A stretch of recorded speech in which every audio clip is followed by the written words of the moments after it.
This is the Late Round Podcast with your host, JJ Zachariason.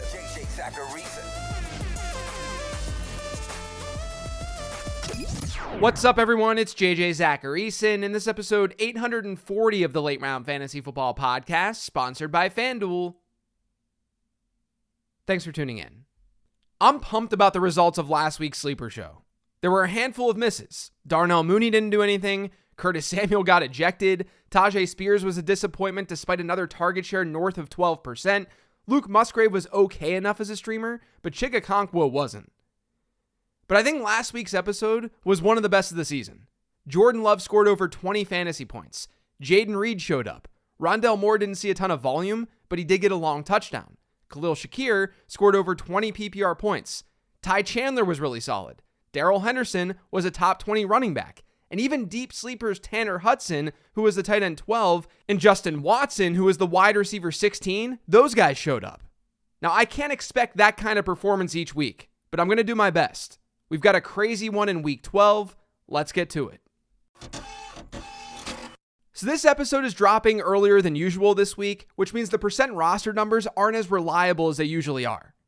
And doing this episode earlier, it also means that it's harder to pick out usable players with really low percent rostered numbers.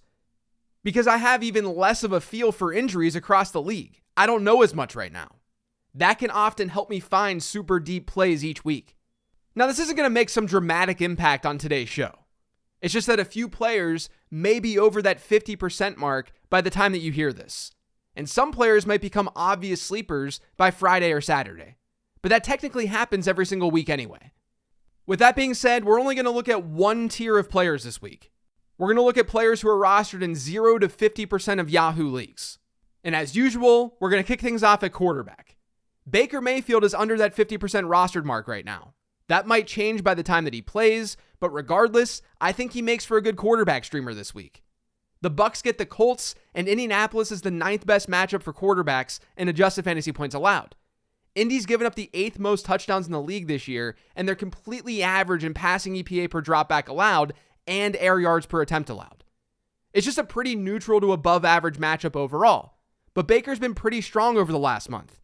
He had a tough matchup against San Francisco this past week, but he was a top 12 weekly quarterback in each of his 4 games prior to that. So I think he's fine enough this week. In that same game, though, is Gardner Minshew. The Colts actually have the 10th highest implied team total this week, according to FanDuel Sportsbook. And Tampa Bay has been great for fantasy quarterbacks. Like I mentioned on the 15 Transactions episode this week, they've given up a top 3 quarterback performance in 4 of their last 6 games. Each of those quarterbacks hit at least 320 passing yards. Teams throw against the Bucs. They've allowed the 7th highest neutral script pass rate and 6th highest overall pass rate this season, all while generating a bottom 6 pressure rate. So Minshew should have time to throw, and it's against a secondary that ranks 28th in EPA per dropback allowed. I'm going to go back to Jordan Love this week too. Green Bay gets the Lions this week, and they're in a domed environment in Detroit. And the game has a respectable 46.5 point over-under. The Lions have allowed the 8th highest pass rate against them this season. They've been below average in EPA per dropback, and they've given up the 6th most adjusted fantasy points to quarterbacks.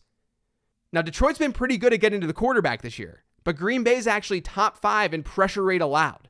That's a plus for Jordan Love. So he's not a bad option. Now, moving on to running back, let's talk about Ty Chandler some more.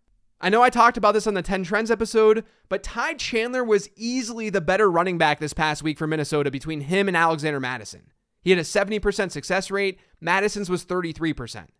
Now, I'm not sure if Minnesota's going to reward him with more work, even though they should. But the Vikings do get the Bears this week, and Chicago's the 5th best matchup for running backs by adjusted fantasy points allowed. Even if he's capped at like 12 or 13 touches, Chandler might be able to be flex-worthy given the matchup. I'm going to go back to Tyjae Spears this week too. He's seen target shares of 15%, 17%, 13%, and 13% over his last 4 games. And the Titans get the Panthers this week. Carolina not only ranks as the 2nd best matchup for running backs this year in adjusted points allowed, but they're 7th in adjusted target share allowed to running backs. Now, I do think it's likely that it's a Derrick Henry game, but Spears is on a lot of waiver wires, and he works if you're in a pinch. Ezekiel Elliott is available in 62% of leagues. I think he's a logical choice this week as well. Over Zeke's last 2 games, he's seen about a 40% running back rush share and a 10% target share. Now, those aren't amazing numbers, but they're not bad for a waiver wire running back. The Patriots get the Giants this week in what could be one of the ugliest games that we're going to watch. But New York has been a plus matchup for running backs. Zeke's a higher end RB4 for me this week. Roschon Johnson's also kind of intriguing. It's weird, but last week, according to Next Gen Stats, Johnson played 3 more snaps than Khalil Herbert in the second half for Chicago. That was without D'Onta Foreman for most of that half. Now, Foreman's iffy for this week, so we could see a 2-headed backfield for the Bears. If that happens, Johnson might end up seeing like 10 or 12 touches, and it's a slightly better matchup than what we saw last week. And then the final running back for today's show, Jeff Wilson. Savon Ahmed, he's now done for the year. Devon Achane, he's banged up. I know Wilson was a healthy scratch last week, but if Achane can't go, Wilson would be the number 2 back for Miami. And they get the Jets. It's a team that's allowed the 7th most adjusted fantasy points to running backs. New York has faced the lowest pass rate in the league because teams don't want to attack them through the air. And we could see that again in this one, especially if a positive game script hits for Miami. And that would really help Wilson see more touches alongside Raheem Mostert. Now, when I did notes for this show, Josh Downs was still rostered in just 50% of Yahoo leagues. Right now it's 53%, but I'm still going to talk about him because that's wild to me. He was a buy for me on the 15 transactions episode from 2 weeks ago because number 1, he's really good, but number 2, Indy has a pretty good rest of season schedule, and that starts this week against Tampa Bay. The Bucs have allowed the 2nd most slot touchdowns in the league this year. Downs plays the majority of his snaps from the slot, and they've been pretty average against wide receivers this season in adjusted fantasy points allowed. In games where Downs has been healthy this season, he's averaging a 21% target share. That all makes him a pretty good play this week. Now, I mentioned Rashid Shaheed and A.T. Perry on the 15 transactions episode. They're in play this week too. I would personally prefer Shaheed, but do keep in mind that Perry ran more routes than Shaheed the last time we saw the Saints. Perry's going to be stapled to the perimeter more than Shaheed will. And Atlanta, their opponent this week, has allowed the 8th highest target share to the slot this season to go along with one of the highest yards per route run rates to that area of the field. That's where I think Shaheed is going to play more snaps versus A.T. Perry. So I'd prefer Shaheed and his big playability. But Perry's a deep sleeper for anyone who's desperate. Now, at the time of this recording, Jayden Reed is a little bit banged up. But if he goes this week against the Lions, you've got to be interested. He saw his 2nd highest snap share of the season last week, and he hit his 2nd highest route participation too. And he's been balling out. He has back-to-back 19-point performances. Reed can line up all over the field, but he's played 79% of his snaps from the slot this season. Detroit has allowed the 4th highest target share to that area of the field. It's a really good spot for Reed if he can go. And keep an eye on Dontavian Wicks too as a deeper sleeper. Curtis Samuel was ejected last week. That was a huge bummer. But now Washington gets Dallas this week. Samuel should be good to go. Quite simply, Dallas isn't a great matchup on paper, but there's a world where we see a lot of shorter passes from Sam Howell in this matchup, with Dallas being the top team this year in pressure rate. Washington's a bottom 10 team in pressure rate allowed. Dallas has also surrendered the 7th highest target share to the slot. That's where Curtis Samuel lines up. He's run 73% of his routes from that area of the field. Washington will probably be forced into a pass-heavy script on Thanksgiving. That should benefit Curtis Samuel. Another go-to on this show is Demario Douglas. He's in play this week against the Giants. Douglas has seen a 24% target share per game rate over his last 4. And he hit a season high in route participation the last time that we saw him at 87.5%. He's been a high floor play, especially in PPR formats, mostly because he can't find the end zone. But the Giants are a beatable matchup, ranking as the 12th best one in adjusted points allowed to wide receivers. So Douglas makes plenty of sense as a high floor option once again. Ravens wide receivers need to be looked at this week. OBJ is my preferred choice, but he's a little bit injured. If you want more on OBJ, you can listen to this week's 15 transactions episode. Rashad Bateman and Nelson Aguilar would be the next men up. Bateman will be the one to prefer because he usually runs ahead of Nelson Aguilar. The Ravens get the Chargers this week, though. That's why this is important. LA is the 4th best matchup in adjusted points allowed to wide receivers.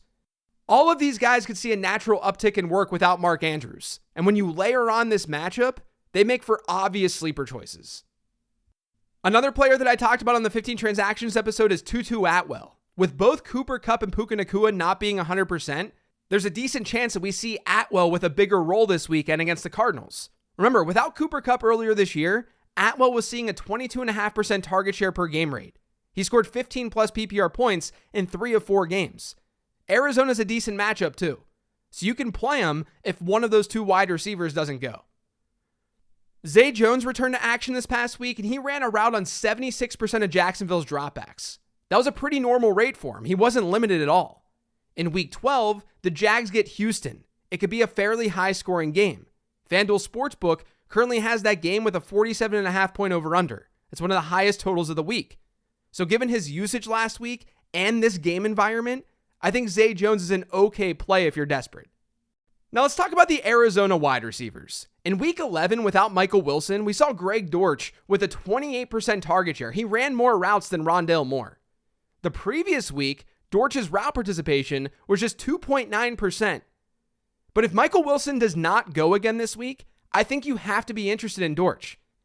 He did that while playing the majority of his snaps last week on the outside. He's traditionally been a slot player. So I'm intrigued by what could happen here. I always thought that he was a pretty good player. If Michael Wilson does go, you probably can't trust Greg Dortch. But I do think that he's a decent bench stash if you have that space. And if Michael Wilson doesn't go, you can fire up Dortch as a sleeper. And then the last wide receiver to shout out, Justin Watson, of course. I talked about him earlier on the 10 Trends episode, but he's seen target shares of 18% and 28% over Kansas City's last 2 games. He's been operating as their number 1 wide receiver. Now, I don't know if that's going to totally continue. And to be fair, the Chiefs love to rotate their wideouts. But he gets the Raiders this week. Vegas has seen the highest target share in the league to the outside. Justin Watson is largely a perimeter player, so he might come through with another decent performance. Now, I've got 2 tight end picks for you. The first one's Isaiah Likely. That's not that much of a surprise. He had an elite route participation last week of almost 90%. Now they get the Chargers, and the Chargers are a top 5 matchup for tight ends and adjusted fantasy points allowed. I think Isaiah Likely is a low-end tight end 1 this week. And then there's also Cade Otton. According to FantasyLife.com, only George Kittle and Evan Ingram have better route participations this year than Cade Otton. Now that hasn't translated to a ton of fantasy points, but the Colts are also a pretty good tight end matchup. They've allowed the 12th most adjusted points to the position this year. Teams against Indianapolis also target their tight ends at a higher than normal rate. The Colts this season are 3rd in adjusted target share allowed to tight ends. So I like Cade Otton as a streamer. Now, as for the streaming defenses, there are 2 obvious ones this week, I think. I talked about it on the 15 transactions episode, but the Broncos are playing a lot better, and they get the Browns this week. And then the Patriots get the Giants. Tommy DeVito took 9 sacks last week. 9. The Giants have allowed 8, 5, and 9 sacks over their last 3. And those 3 games have been with DeVito. That makes New England a pretty obvious choice. That's it for today's show, though. Thanks to all of you for listening. If you've yet subscribed to the Late Round Fantasy Football Podcast, make sure you are by searching for it pretty much anywhere podcasts can be found. And don't forget to follow me on Twitter @LateRoundQB. Thanks for listening this week, everyone. I greatly appreciate it, and I greatly appreciate you. I'm very thankful for all of you, and I hope you have an awesome, awesome Thanksgiving. I'll talk to you next week.